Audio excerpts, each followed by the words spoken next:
Yo, what's going on, guys? Today I'm going to be taking a look at the Showdown slate on DraftKings for the Super Bowl game between the Patriots and the Rams.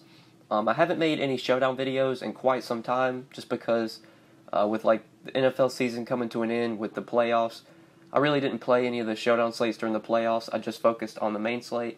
But obviously going to be playing the Showdown slate for the Super Bowl. Definitely want to get some action on this game. I'm not really into sports betting, so probably the way I'll get action on this game is playing through DK, playing the Showdown slate.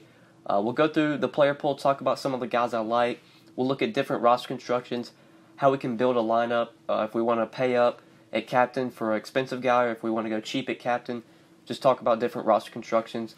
Right now, looking at the Vegas totals for this game, right now the Rams are 2.5-point underdogs. The Patriots are favored in this game by 2.5. The game opened at 59 total. It's down to 56, so people have been hammering the under. The total did open up pretty high. It's down to 56. This game is going to be played indoors. It's going to be played in the Falcon Stadium in Atlanta indoors, so I see this game being pretty high scoring. If I had to make a prediction, I think the Rams win, just my prediction. I'm not going to be putting any money on that. Just I think the Rams probably win this game even though they're underdogs. We'll talk about, though, if you think the Patriots are going to win, maybe how you want to build a lineup for this Showdown slate. If you think the Rams win, how you want to build a lineup around that. But before we do get started, guys, I would appreciate it if you would drop a like on the video. I do appreciate it if you are new to the channel, if this is your first time checking out a video on my channel. Thank you so much for clicking on the video. Make sure you hit that subscribe button down below. Now the NFL season is kind of coming to an end. If you are looking to play maybe NBA DFS or MLB DFS, I do make NBA videos daily. When NBA season is over, I will be making MLB videos daily. So definitely want to subscribe to the channel so you don't miss out on any of my new videos. Putting out content as much as I can. But yeah, let's go ahead and look at the Showdown slate. So at the top of the player pool, we got guys like Julian Edelman, Tom Brady, Jared Goff. These are our most expensive options. All these guys are over 10K if you play them in your flex. Some of our expensive captains, obviously Edelman, Brady, Goff. Gurley at captain would be 13.5. Cooks at captain 12.3. Robert Woods 11.7 if you play him in your captain, and so forth. So looking at ways to build a lineup, who we want to play in our captain slot, I think we want to probably try and fit in as many studs as we can. So going with the cheaper captain, I think does make sense. I really like James White in this game. Like I said earlier, I think the Rams win. I think the Patriots could possibly be playing from behind here. James White, when the Patriots are playing from behind, he's their number one focal point. He is on the field a ton. He's definitely going to be on the field over Sony Michel. If the Patriots are playing from behind, they're playing catch-up. They're going to be throwing the ball. James White's going to see plenty of targets. I like playing him in a captain slot here. 10.8, he is a cheaper captain. He allows you to fit in some of the higher-priced guys like Edelman, Brady, if you want to go to them. If you want to play Todd Gurley or Cooks, you can definitely do that when you play James White in your captain. James White is a guy that does have upside, especially when game script favors him, when he gets the targets, like we saw kind of against the Chargers. Even though they won that game by a hefty amount, James White still got plenty of targets, 17 targets, 15 catches for 97 yards. Against the Chiefs, he didn't have that great of a game. The Patriots did win that game by 6 points. He only got 6 carries, 23 yards, 6 targets, 4 catches for 49 yards. I just really like James White here. I think he's going to get plenty of targets, especially if the Patriots are in catch-up mode. So I do like him as a cheaper captain option. He gives you 20, 25-point upside for a cheaper captain. He could definitely be one of the high-scoring players on the slate, and I would not be surprised, especially on DraftKings where it's full PPR scoring. Have a lot of interest in James White. I do like pairing him with Tom Brady. I think if I'm going to play a quarterback in this game, Tom Brady is the guy that I would go to over Jared Goff. Brady has shown, especially in these type of games, he is going to go out there and throw the ball 40, 45 times if he has to. And since we're rolling with James White, since I like James White so much, probably want to pair him with Brady if the Patriots are going to be throwing in this game. The last 2 playoff games, we've seen Brady go out there and chuck the ball 45 times in nearly both games. 44 attempts against the Chargers, 46 against the Chiefs. So kind of when Brady's in the playoffs, he's a little bit more aggressive. They kind of use him a little bit more. We saw during the regular season, Brady was not like this great fantasy quarterback just because the attempts weren't really there. Some games he would go out there and throw a lot, but some games the Patriots would just get so ahead that Brady would only have to throw the ball 25, 30 times. He just didn't give us a lot of upside on a daily or on a weekly basis. But I think the upside is definitely here in a big-time game. Tom Brady, is going to show up and play well, so like him over Jared Goff if I have to pair it for a quarterback. We definitely want to get some exposure, though, to the Rams side. Since we do have some two Patriots in our lineups, I think if I had to pick a third guy to give you like a 3-play or a core of 3 plays, I think my next favorite guy would probably be Todd Gurley at 9K. Todd Gurley is underpriced for the upside that he has. I know he has not looked good lately. I know he's not been great for fantasy as of late, especially in that game against the Saints. He was pretty terrible, just 4 carries for 10 yards. He did get a 1-yard touchdown, which kind of just salvaged his day, but only 3 targets. I expect Todd Gurley gets back to 15 to 20 carries and some targets in this game in the Super Bowl. I don't see the Rams having a chance to win here if they only give the ball to Gurley 4 or 5 times. You're going to need Gurley in this game. You're going to need him to be effective. For what it's worth, Coach Sean McVay said Gurley will be a big part of the Super Bowl. He's going to be a big part of their game plan. Obviously, that makes sense. Gurley even came out and said that he played really bad in that game against the Saints. I expect Gurley plays well here. I expect the workload is there. And where he's dropped down to 9K on DraftKings, I do like him as well as a cheaper captain. If you don't want to play James White in your captain, I think Todd Gurley makes a lot of sense as your captain slot. So these are 3 guys that I really like. If I had to give you 3 picks that I like for this Showdown slate, I think these would be the 3 guys that I would go to. We can talk about, though, maybe filling out this lineup, seeing what we could do with the rest of the guys. I do like, as a cheaper play, I do like Chris Hogan at 3,800 is sort of like a value pick. I think this is a good spot for Chris Hogan. The targets have been there ever since Josh Gordon got suspended. Chris Hogan has played a ton more snaps, has been getting looks, 11, 5, 7 targets last 3 weeks. I know he hasn't shown a lot of upside, but you don't really need 30-point upside out of a guy when they're 3,800. If he gets you 15 points, 20 points, could definitely be a really good play at this price tag. So if you need like a cheap value play, I think Chris Hogan makes sense at 3,800. We can see if we plug him in this lineup what it allows us to do. It gives us 7,900 average remaining per player. So you could definitely maybe pay up for another quarterback. You could probably pay up for Jared Goff, and that would leave you enough for maybe Josh Reynolds if you wanted to play Josh Reynolds. If you want to go to like Robert or Brandon Cooks, who I do really like as well. Brandon Cooks, if I had to choose like a Rams receiver, he would definitely be my favorite option.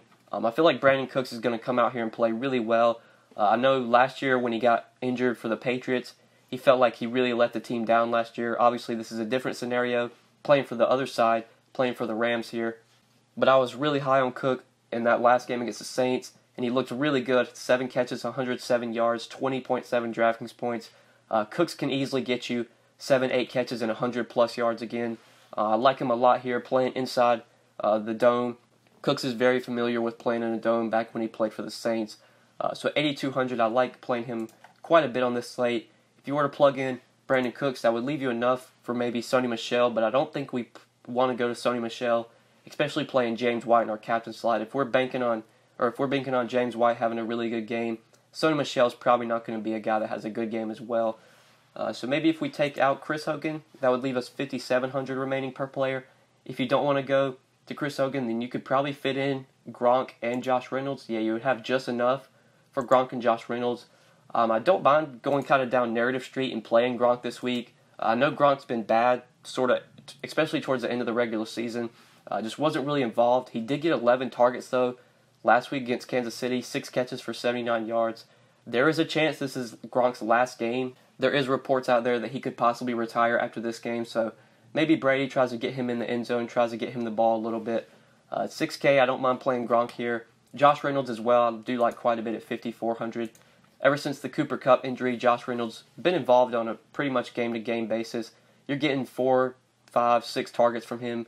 Pretty much you can pencil in those 4, 5, 6 targets. He could definitely give you a line of 5 catches, 60 yards, and a touchdown. I would not be surprised at all if you got 15 to 16 DraftKings points out of Josh Reynolds. So at 5,400, I think he is a really good play. If you do want to go to him, that is a pretty good lineup. I do like this lineup quite a bit. James White, Brady, you got that connection. Then you got Gurley, Cooks, Reynolds on the other side. Also got Gronk as well. If I had to play like an upside tournament lineup, if I was just playing one lineup in like a high-stakes thing, this probably would be the lineup I would roll with. I do like this lineup quite a bit. But now we can take a look at some other builds. Captain, like if we want to go expensive, maybe not go cheap with James White. If you want to pay up for a guy like Brady or Julian Edelman or Jared Goff in your captain slot, we'll see what kind of lineup construction that puts us in. So if we go with Brady at 15.9 in our captain, who I don't mind paying up for captain, I think I would play him over Julian Edelman, and I would play him over Jared Goff if I had to pay up for one of those top 3 guys. If you go with Brady, that thins you out to 68, 20 remaining per player, so you're probably going to need some value. I mentioned Chris Hogan, who I do like at 3,800. If you were to pair him with Brady, that would get you back up to 75 remaining per player. You could definitely go with James White. You could probably play Todd Gurley. That'd leave you about 7K average per player. So then you could probably play Robert Woods. That'd leave you enough for Gronk if you wanted to play Gronk at 6K. If you wanted to take out Robert Woods, go up to Cooks. That would still let you get Josh Reynolds. You wouldn't be able to get Gronk at 6K, but you could play Josh Reynolds at 5,400. There's really no other cheap values I like besides Chris Hogan. I guess you could take a flyer on the defenses or the kickers or maybe the tight ends from the Rams, but definitely not the most appealing plays. The favorite cheap play I like is probably Chris Hogan. If you wanted to take a flyer on C.J. Anderson, if you think that Todd Gurley is not going to be involved again and that C.J. Anderson is going to continue to get 15 to 20 carries, you could roll with him at 5,200. I don't see C.J. Anderson being a guy that I want to go to. I have a lot of interest in Todd Gurley, so don't see myself playing Anderson, but if you were to plug him in, that would let you get up to Brandon Cooks if you want to play Brandon Cooks. You couldn't get Jared Goff, but you could get Cooks in there.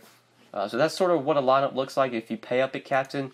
I mentioned Todd Gurley as a captain play. I think he makes sense as well at 13.5. If you went with Gurley at 13.5 in your captain, you could definitely play Brady. You'd probably have to go with Hogan because you're going to need value going to Gurley at captain, but you could get Brady in there. If you went with Hogan, that would give you 73.66 remaining per player. Then you could probably play at least one of Cooks or Woods. You could definitely play James White. That'd leave you enough for Gronk at 6K. You'd still have $700 left on the table you could work with. If you went down to Josh Reynolds at 5,400, that would leave you 1,300 remaining per player, so you could maybe upgrade. You could go from maybe White to Robert Woods. Couldn't go from Cooks anywhere, but you could take out Chris Hogan, plug in Rex Burkhead. You could almost get to C.J. Anderson. You'd be $100 short. Couldn't get Anderson in there, but you kind of see what the lineup construction looks like. If you wanted to upgrade your captain slot, you could do that. You could I think you could fit in Jared Goff. No, you'd be short of Jared Goff. Couldn't get Goff in there, but that's sort of a lineup. It looks like with Todd Gurley, kind of similar to the James White lineup. But that lineup I made with White at captain, where you had White, Brady, Gurley, Cooks, and then you had Gronk and Josh Reynolds. That's a lineup I really, really like. If I had to play one lineup on the Showdown slate, I think that'd probably be the lineup I'd roll with. But yeah, guys, hope you did enjoy this video. I think that's kind of it for this Showdown slate. I'm definitely going to be getting some action in on the Showdown slate. Not going to be playing a ton because these Showdown slates are always sort of iffy. You really just kind of got to get lucky on this Showdown slate and just kind of hit the nuts. But still fun to put some dollars out there, give you a sweat, give you something to sweat while you watch the games. But I just advise you, don't go crazy on here. Don't throw your whole bankroll in this Showdown slate. Just maybe play 5-6% of your bankroll in this. It's probably what I'm going to be doing. Just kind of give myself a sweat while I enjoy the game. But yeah, guys, hopefully you did enjoy this video, and hopefully it did help you. If you enjoyed, make sure you click that like button down below. If you have not subscribed yet, make sure you hit that subscribe button down below as well. And if you do have any questions, you can always follow me on Twitter at the DFS_GOAT, or you can leave any questions you have down in the comment section below. We'll reply to your comments as soon as I can. But yeah, hope you guys enjoyed the video. Thank you so much for watching. I really appreciate it. Good luck on the Showdown slate on Sunday. Peace.